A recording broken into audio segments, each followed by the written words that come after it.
La visita de Zelensky a la Casa Blanca es la tercera desde que Donald Trump volvió el 20 de enero con este segundo mandato. Recordemos que la primera visita tuvo lugar a finales de febrero y fue todo un desastre, sobre todo en términos diplomáticos. El vicepresidente J.D. Vance reprendió a Zelensky por no estar lo suficientemente agradecido por el apoyo estadounidense. El ucraniano abandonó la reunión de forma abrupta, se canceló un almuerzo, una rueda de prensa conjunta que se había previsto posteriormente, pero luego volvió en agosto con el respaldo de los líderes europeos y fue una reunión mucho más cordial y positiva. Trump también, entre medias, había ido con ciertos virajes respecto a su postura hacia Putin, hacia Zelensky, respecto a sus propias conclusiones sobre la situación en este conflicto. Es la primera reunión, podríamos decir, desde que Donald Trump ha revertido oficialmente su postura. Venimos de unos meses en los que se ha mostrado abiertamente decepcionado con Vladimir Putin, pero antes de este encuentro con Zelensky, Trump llamó a Putin. Este jueves ambos mandatarios tuvieron una llamada telefónica y esto nos hace pensar que Trump ve a Putin como un claro socio al que debe consultar previamente antes de tomar cualquier decisión. O esta es una primera lectura que hemos sacado, pero vamos a ver si hay más lecturas que podamos hacer en estas próximas horas. Diego Pitarch, consultor de nuevos negocios en Dubai Holding Group, profesor del Máster de Relaciones Internacionales en el IEB. ¿Qué tal estás? Muy buenas tardes. ¿Qué tal, Marta? Muy buenas tardes. ¿Cómo estás? Bueno, acabamos de aportar un poquito de contexto, sobre todo para que nuestros oyentes puedan resituarse en qué punto nos encontramos, pero claro, en el marco de esta reunión hay un asunto clave, podríamos decir una palabra clave, que son los Tomahawks. Son los que van a tener probablemente mayor repercusión o parte de la atención mediática se vaya a dirigir sobre todo en ese frente. ¿Crees que deberíamos descartarlos por completo, teniendo en cuenta que en estas últimas horas y tras su conversación con Vladimir Putin, Donald Trump ha empezado a mostrarse algo más vacilante, diciendo, bueno, yo bromeé con Putin, esto no le hizo ninguna gracia, Estados Unidos necesita los Tomahawk? ¿Crees que está intentando reunir ciertos argumentos de cara a una negativa que pueda resultar algo más cordial hacia Zelensky? Bueno, Marta, yo creo que más que ir buscando, yo lo que creo que está buscando aquí Trump es tener más elementos de negociación, es lo único que está buscando realmente, es decir, posicionarse en un momento en el que entre chistes y no chistes, porque ya sabemos cómo funciona Trump en este sentido, pues trata de poner un poquito de elementos intermedios, no que desgasten o que despisten o que hagan virar, no, como buen negociador está poniendo simplemente elementos que le puedan servir como argumento en un momento determinado. Yo siempre he apostado a que la postura de Trump está más cercana a Putin y a la paz, obviamente, por los dos mandatarios, que los dimes y diretes de si te pongo un Tomahawk o te pongo aviones o te pongo balas o te pongo lo que sea. Yo creo que es simplemente un elemento, no voy a decir disuasorio, pero bueno, que en un momento determinado, si en el remoto caso que tuvieran que hacer uso de ellos, bueno, pues ya lo había anunciado, ¿no? Es un poco de, ya te lo he dicho, pues aquí los pongo. Pero desde luego yo creo que la situación no es tan así de, oye, voy a ponerlos, reúnete conmigo porque si no te lanzo los misiles. No, yo creo que entre ellos existe más cordialidad de la que podemos imaginarnos o podemos estar elucubrando en estos momentos. Entonces, bueno, pues yo creo que simplemente un acercamiento, y también que es verdad que esto ha provocado en cierta medida esta celeridad en que ahora mismo, pues como bien has comentado, Marta, que Zelensky esté por tercera vez en la Casa Blanca. Bueno, pues, de una salió escaldado, de la segunda se le quería un poquito más, a ver cómo sale de la tercera. Veremos si la tercera se mantiene en línea, al menos simplemente, aunque sea por un deseo puramente diplomático, se mantenga en línea respecto a la anterior. Queremos evitar que vuelva a haber un escenario de tensión e insistimos sobre todo por aquello de ver una clase dirigente que pueda mantener la compostura, porque lo que vimos en febrero fue desde luego un escenario que no dejaba en buena posición a ninguno de los líderes. Sabemos que Trump, de todas formas, es un hombre de negocios, sabemos que va muchas veces a ejercer esa presión. ¿Cuáles dirías que son las principales claves dentro de la información que tenemos, que evidentemente será probablemente un 1%, las principales claves de esa llamada entre Trump y Putin? ¿Cuál es la lectura que haces tú entre líneas? A mí me encantaría que fuera casi una llamada como las que hacía Gila en su día, ¿no? Ese enemigo que se ponga, ¿no? Pues un poco parecidas. Pero desde luego yo creo que las claves han sido más de... oye, mira, lo de Alaska fue un fiasco, vamos a tomarnos esto un poquito en serio, ¿de acuerdo? Entonces, mira, y voy a intentar simular un poquito lo que se ha dicho uno y lo que se ha dicho otro, ¿no? Oye Vladimir, oye Vlad, ¿no? Ya son muy amigos. Oye Vlad, mira, que es que he conseguido aquí en Israel y Hamas, que era una cosa que era impensable y parece que hemos llegado a un acuerdo. Yo creo que ya que estamos en Ucrania y esto ya lo teníamos medio hablado, podemos llegar a un acuerdo un poquito más realista y que parece que todo el mundo otra vez se pone en contra y que la Unión Europea se está armando mucho. Entonces, oye, ¿qué tal si empezamos a hablar un poquito más en serio de este tema, que ya lo llevamos arrastrando? Y tú me dijiste el año pasado que cuando llegara presidente, pues que lo íbamos a retomar de una forma más o menos rápida. Y entonces, en este caso, Putin, que además, no digo sorprendentemente, pero sí que ha sido más o menos rápido en dar una respuesta y además, curiosamente, en un país que se van a reunir, no es un país, vamos a decir, neutral. Estamos hablando de un país que pertenece a la OTAN, pertenece a la Unión Europea y que, bueno, pues que les hace, digamos, decir, oye, pues sí que nos apetece sentarnos y sí que no es que nos apetezca, es que vamos a hacerlo en las próximas, creo que han dicho 2 semanas o bueno, 15 días, ¿no? No sabemos exactamente cuánto va a ser porque no han cerrado una fecha exacta. Vamos, que hasta ahora que yo sepa, ¿eh? Entonces, bueno, pues yo creo que la conversación ha ido más que nada en eso, ¿no? En, oye, ¿y cuáles van a ser las líneas rojas que tú no vas a pasar? ¿Y cuáles van a ser las que yo te voy a pedir, digamos, un poquito para ir ya con los deberes hechos a esta reunión, ¿no? Desde luego, a mí me gustaría imaginar también que la conversación fue más en esa línea. Y Diego, ya que mencionabas el fiasco de Alaska, efectivamente, la cumbre en agosto entre Trump y Putin en Alaska se vio como algo que podría suponer un antes y un después, un claro avance, un punto de inflexión, y se quedó en un bluff, ¿no? Es decir, no, al final de ahí entramos en un periodo casi de silencio, de estancamiento, y lo hemos hablado, ¿no? Desde que arrancamos la temporada en septiembre, parecía que la cuestión Rusia-Ucrania había quedado totalmente apartada. Es verdad que luego ha habido asuntos de extrema urgencia y la Franja de Gaza ha adquirido un mayor protagonismo, pues sobre todo porque cuando estableces criterios periodísticos siempre vas primero a lo urgente, ¿no? A lo último o a lo que puede resultar más cercano por determinadas cuestiones. No siempre tienen por qué ser de proximidad, de ubicación, pero claro, la Franja de Gaza ahora había tenido todo este furor mediático. Y Rusia y Ucrania, bueno, pues sin avances probables en el frente, pero en línea diplomática nada. Claro, hablábamos también ayer con José Antonio Gurpegui y él nos decía, Trump no puede volver con las manos vacías de Budapest, esto no puede ser un Alaska 2.0.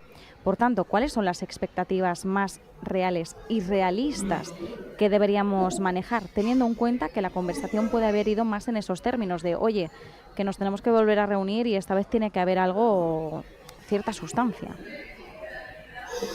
Sí, vamos a ver, yo creo que aquí los dos mandatarios son plenamente conscientes de que Alaska fue una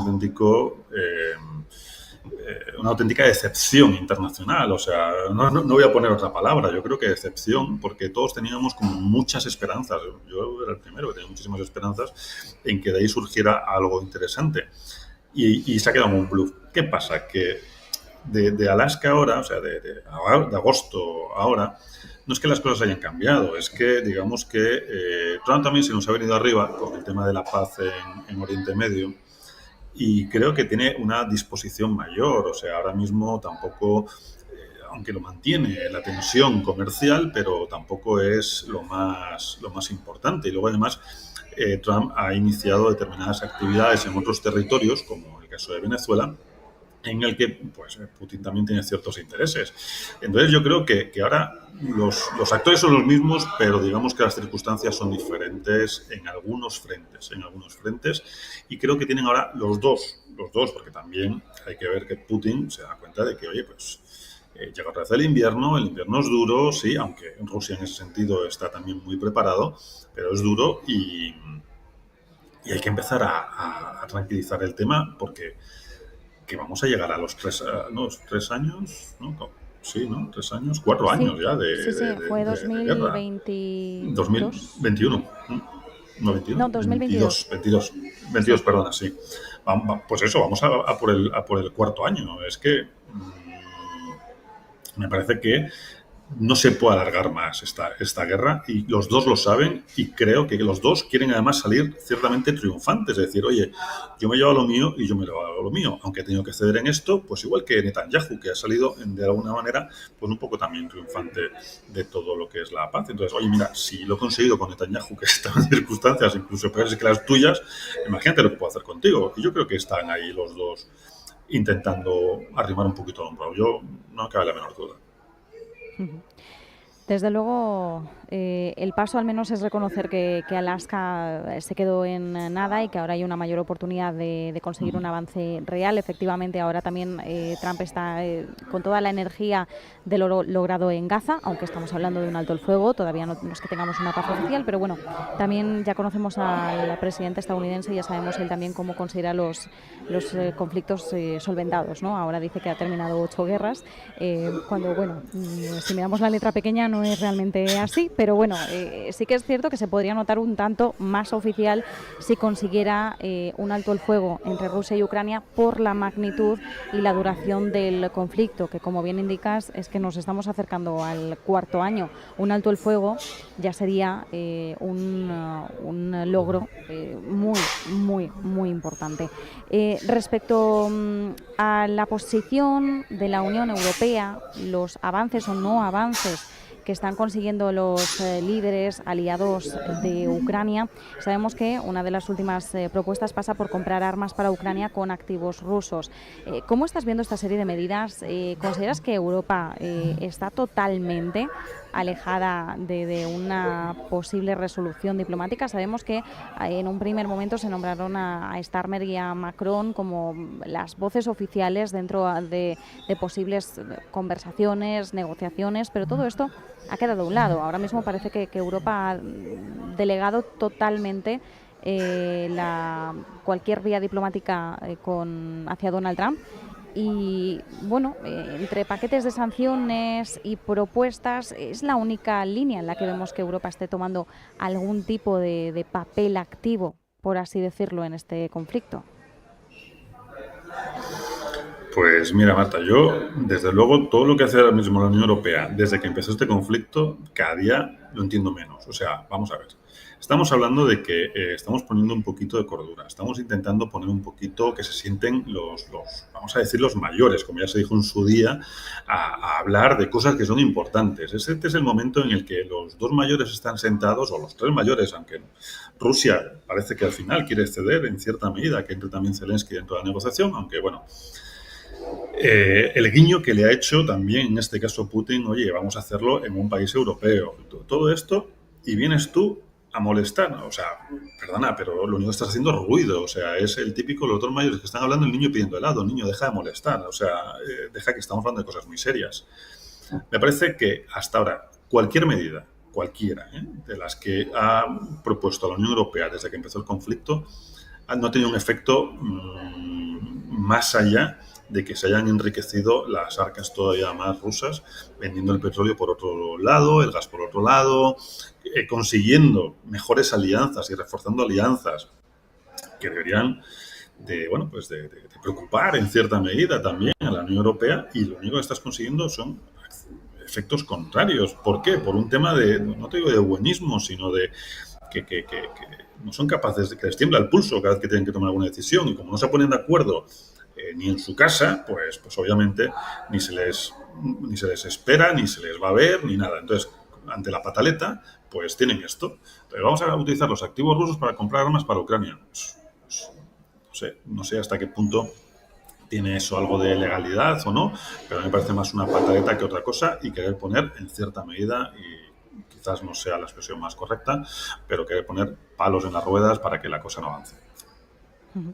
Por cierto, Diego, cuestión territorial, aunque todavía estamos muy lejos y entendemos que igual el tema no sale de forma tan directa entre Trump y Zelensky hoy, mm, de cara a un posible avance, de cara a esa cumbre en Budapest, entendemos que uno de los principales obstáculos hasta el momento, que era la concesión territorial de todos aquellos territorios anexados por parte de Rusia, iba a ser pues esa línea roja, pero parece que entre que Zelensky en estos años no ha mejorado su popularidad y que hay ya una sensación de hastío, tanto por parte de la población rusa como ucraniana, por parte de todos los civiles que bueno, pues llevan casi 4 años viviendo esta situación de conflicto, parece que hay una gran parte de la ciudadanía ucraniana que ya se está mostrando más a favor de que Zelensky ceda en la cuestión territorial. ¿Crees que, por ejemplo, las conversaciones en Budapest podrían girar más en torno a esto de cara a solventar uno de los grandes obstáculos para conseguir cierto avance? Sí, absolutamente. De hecho, creo que es una de las líneas rojas de Putin. O sea, yo he utilizado sangre rusa para conseguir este territorio y lo que me va a hacer es cederlo. Ceder alguna población, algún territorio, que bueno, que le podemos dar un aspecto un poco más secundario, ¿no? Pero, es decir, que ceda que un 10% de lo conquistado, un 15% de lo conquistado, pues probablemente. Eso no lo vamos a descartar por dar ciertas concesiones a esa negociación territorial, pero que va a ser un punto en el que Donbass y demás no lo va a ceder, vamos, eso no me cabe en mí la menor duda y va a ser uno de los puntos muy fuertes. Algo muy, pero que muy importante va a tener que ceder Zelensky antes de que Rusia diga o devuelva, por así decirlo, el territorio conquistado, hace que sea algo, vamos, inimaginable. Y creo que Zelensky no va a pasar por ahí. No, o sea, una de las condiciones yo creo que va a ser el tema territorial y otra que Zelensky se vaya del poder ya. Pues nos quedamos con esta lectura a la espera de tener más detalles de esa conversación entre Donald Trump y Zelensky, pero sobre todo ahora con la mirada puesta en si la cumbre de Budapest podría resultar en un Alaska 2.0 o, en el mejor de los casos, que realmente consiga superar o alinearse con las expectativas y consista en un avance real, en un conflicto que ya se encamina hacia su 4.º año. Diego Pitarch, consultor de nuevos negocios en Dubai Holding Group, profesor del Máster de Relaciones Internacionales en el IEB. Como siempre, muchísimas gracias y que tengas un feliz fin de semana. Igualmente, Marta, feliz fin de semana, muchísimas gracias.